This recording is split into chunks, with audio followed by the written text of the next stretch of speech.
This is the program that shows you the side of police chase videos they didn't want you to see. Bungled arrests, kamikaze crooks, and cop-based carnage of all kinds. Welcome to Cops Uncut, the real car crash TV.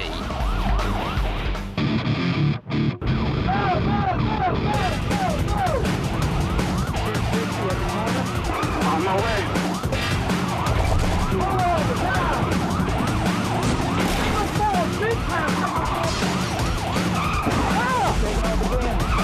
Car's on fire.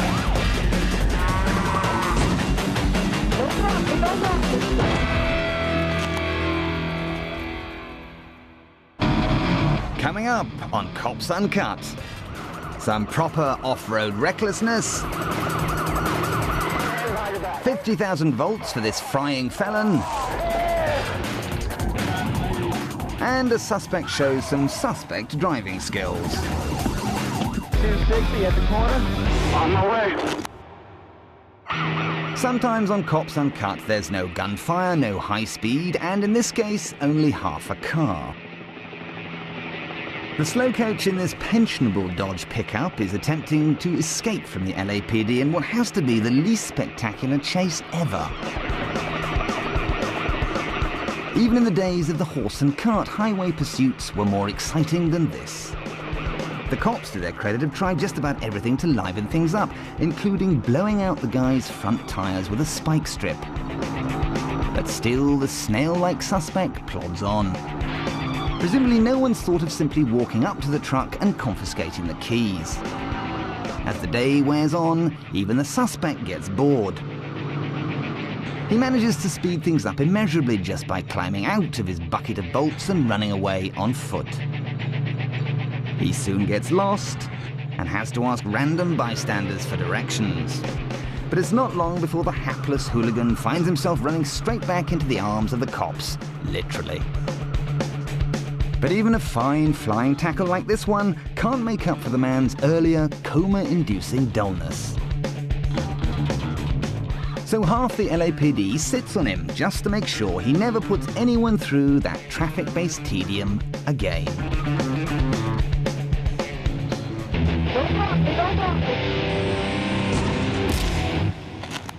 Sir? No, we're not doing it. Okay. Officer, don't. Unsurprisingly, many of the criminals you encounter as a police officer will be quite strongly against the idea of being arrested. Put your hands behind your back. Put your hands behind your back. Don't fuck with those. Put your hands behind your back. Don't fuck with those. Put your hands behind your back. You don't fuck. So if you're ever faced with an uncooperative suspect like this one, Hey, motherfucker.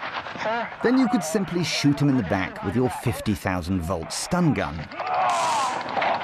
And once he's given you the excuse you need, you'll obviously want to get the most you can out of your electric toy.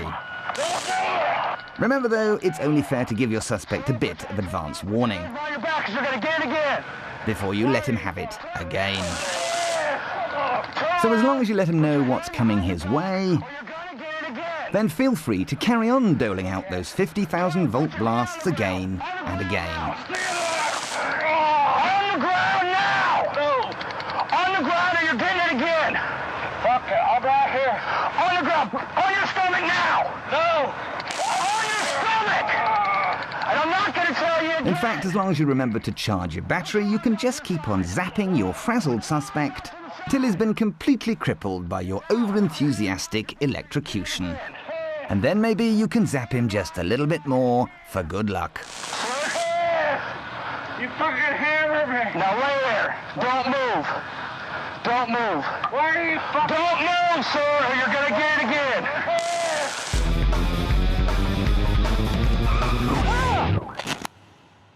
How to get arrested.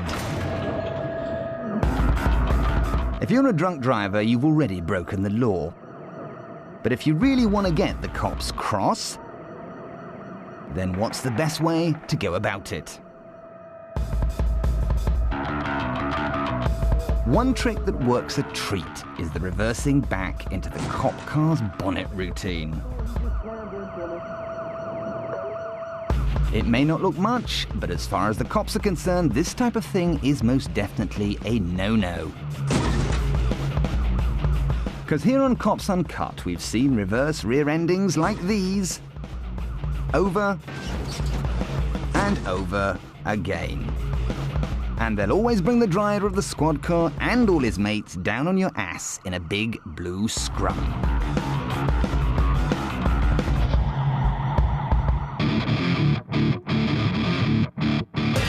Still to come, a 10-ton trucker tries some squad car squashing.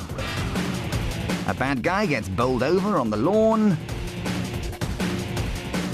And a horrific highway smash. Taking off again. When somebody refuses to stop for the cops, it's quite often a clue that there's more going on than meets the eye. When this police officer decided to try and pull over the bloke in the grey Chevy ahead for driving erratically, he wasn't aware of his suspect's full criminal qualifications. This guy is no common or garden drunk driver. He's a bona fide cat burglar with multiple warrants out for his arrest on charges of breaking and entering and safe-cracking. He knows that if the cops catch him, he'll be spending a very long time in the clink, which is precisely why he's keen to escape.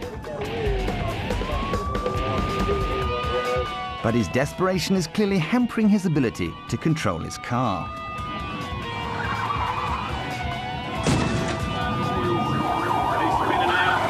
Our safecracker is prepared to try anything to get the cops off his back. The police cruiser is still very much in the race, though. But after that ramming, things have got personal.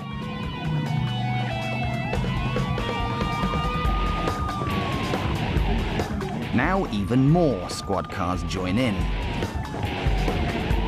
The original pursuing officer clearly wants to nail this guy himself. And he overtakes his mates in order to reclaim pole position. Where you at now, Jack? The burglar's driving, meanwhile, has gone from bad to worse.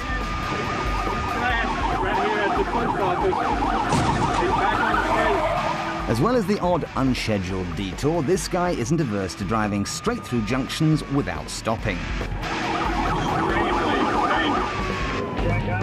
And generally putting his car through the kind of extreme punishment of a demolition derby. The inevitable wipeout could be just around the next corner.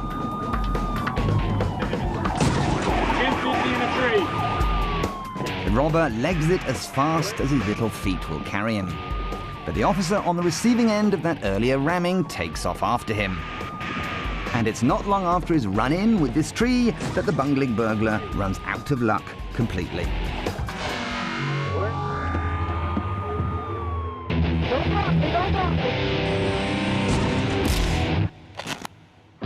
It's frightening just how many criminals can't stick to the roads.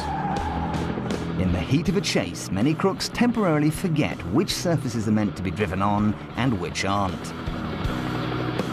Well, here's a hint. If it's hard and grey with white lines, then it's almost certainly a road.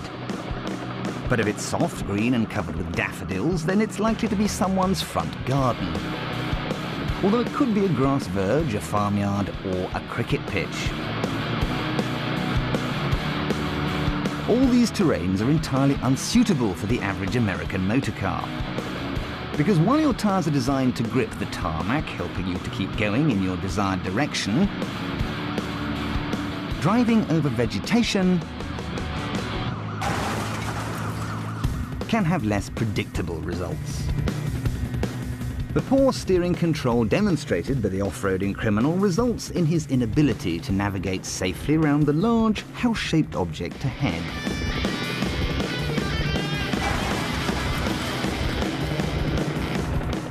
And makes him look like a bit of a moron. The ever-helpful cops guarantee that the criminal doesn't make the same mistake again by making sure that he gets a good close-up view of what a lawn looks like while they fit in with a shiny new set of bracelets.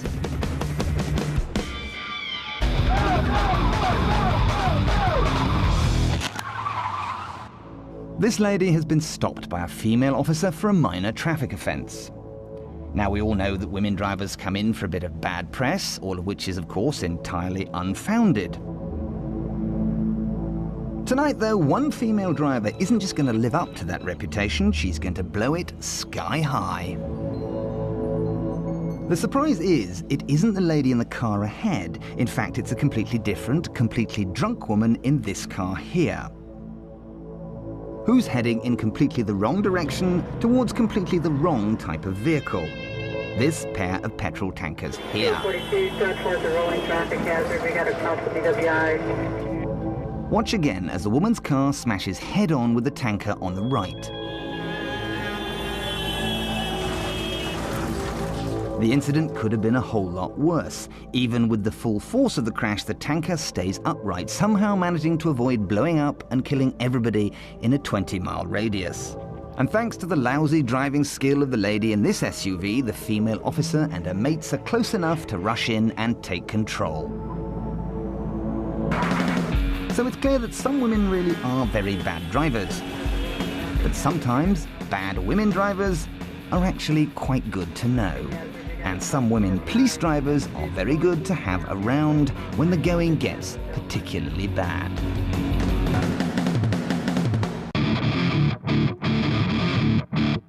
Coming up on Cops Uncut. Eyes in the sky show us the value of the mirror signal maneuver rule. Maniacs make tracks without their motor. And a speeder gets in a spin.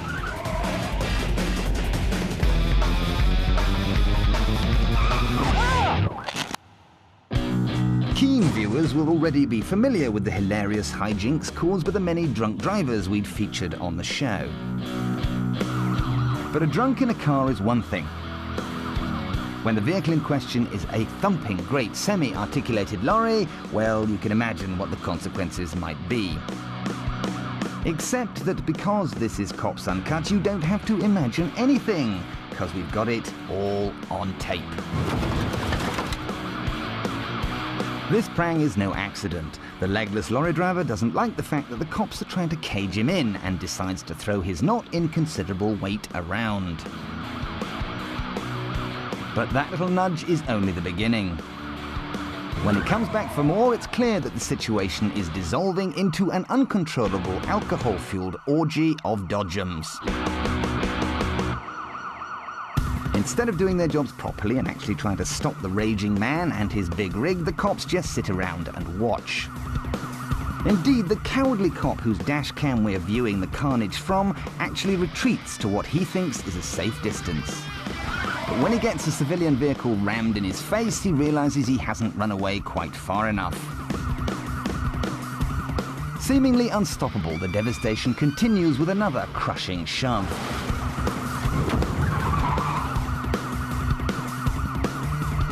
The juggernaut lines itself up for another bash, and unbelievably the officer retreats again.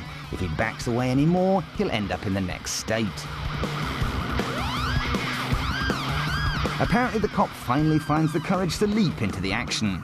But on witnessing what the boozed-up maniac does to these cars, he gets back into his cruiser and moves it even further away, before returning to the fray, pistols drawn.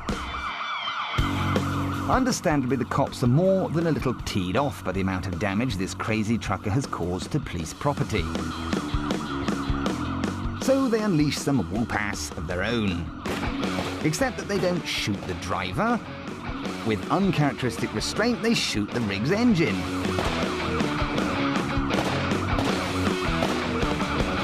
Finally, the destruction is over. The police head back to the precinct with their suspect in tow, hammered, hogtied, but otherwise unharmed.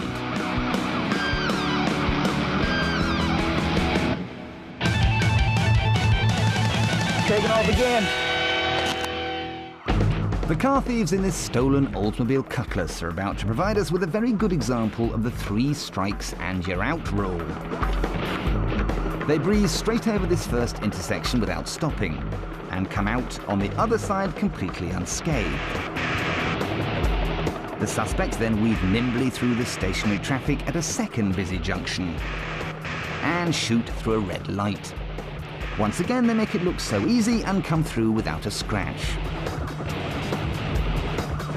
When they try to pull a similar trick a third time at the next intersection, they're not quite so fortunate. Seen here in slow motion, it's clear that this civilian's car gets a nasty pasting. But now look closely at the bottom of the screen and you'll be able to see a cyclist running for his life as the out-of-control Oldsmobile comes hurtling towards him and his bicycle. Fortunately, none of the cyclists nor the people in the other car suffer anything more than minor cuts and bruises. Even the car thieves are unhurt. But while this was undoubtedly a case of third time unlucky for the outlaws, it's clear that 3 is the magic number for the cops who, after a lengthy chase, are able to finally bag the troublesome trio.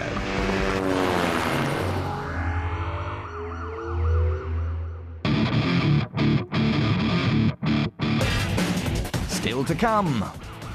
A white car man takes to the trees, and losing control doesn't mean losing the race for this felon.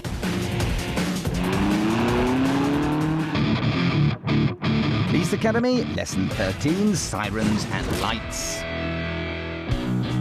Not all police chases are fast and furious. Some can be quite slow and dull, especially the ones where your suspect has no idea that he's done anything wrong. If he's not particularly expected the police to be interested in him, it probably means he hasn't even noticed you skulking around behind him. So if you want to inject a little life into an otherwise tedious traffic incident, why not try scaring the willies out of the bloke in front by treating him to a sudden burst of loud, wailing sound and bright flashing lights. 9 times out of 10, this will quickly translate into a sudden burst of speed from your suspect, as his natural instinct to run away from the noisy, flashing thing kicks in. But it's precisely this sense of panic that your sirens and lights instill in your suspects that make them such effective weapons. Because when that fright or flight reaction is triggered, it can make your suspect do some fairly stupid things, like send his car barreling into a tree. With any luck, your suspect will be so stunned by the whole turn of events, he'll simply surrender. But if you find that your frightened fugitive is still in runaway mode, then your flashing reds and blues can serve one further purpose. They can be used to light the way for any cross-country foot chase that might ensue. So remember, if you want to give your unsuspecting suspect an almighty fright, simply pop on your sirens and lights. Because once you've got him nicely shaken up, he's sure to rattle and eventually roll. Class dismissed. 260 at the corner. On my way. Overtaking your target, in this case the white coupe here, and then driving off into the distance is not one of the most useful police chase tactics we've ever witnessed on Cops Uncut. In fact, these Oklahoma officers are having a bit of a bad day because this clumsy attempt to ram the bank robber's stolen motor isn't terribly impressive either. Luckily, the crook does a pretty good job of running himself off the road and into the bushes without too much police help. But it's when this tree-hugging car thief decides to leave the world of motorized transport behind and make a return to nature that he really shoots himself in the foot. Or rather, the cops shoot his feet for him. Maybe he should have remembered that when the trigger-happy, hippie-hating policemen chasing you can't even drive or ram you off the road properly, then they'll always end up relying on their guns to do the talking.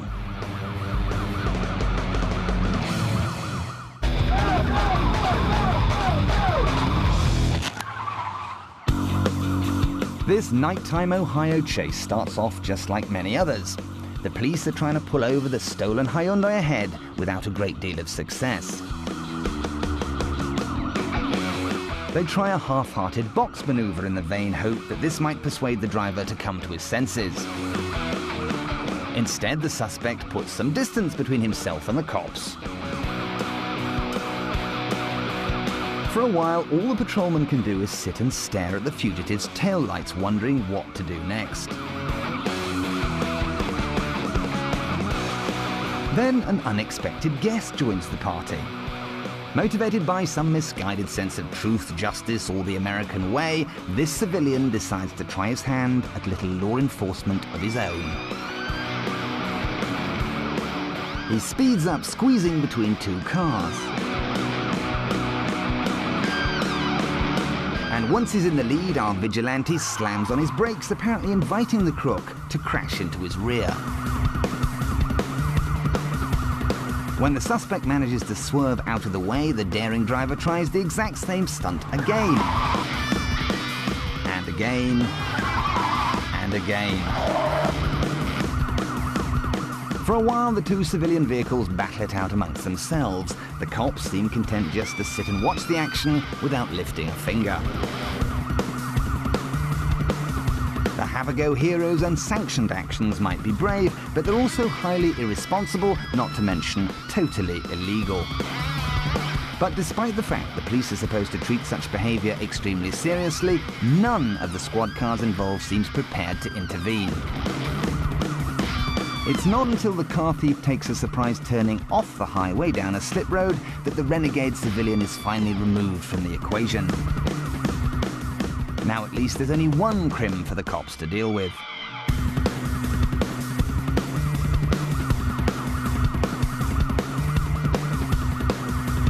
His complete inability to drive properly doesn't do him any favors. But he barrels on blindly.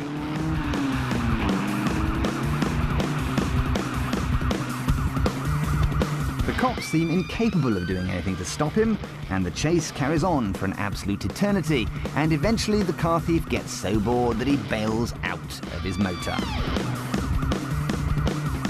As far as we know, the stupid cops are still chasing the Hyundai.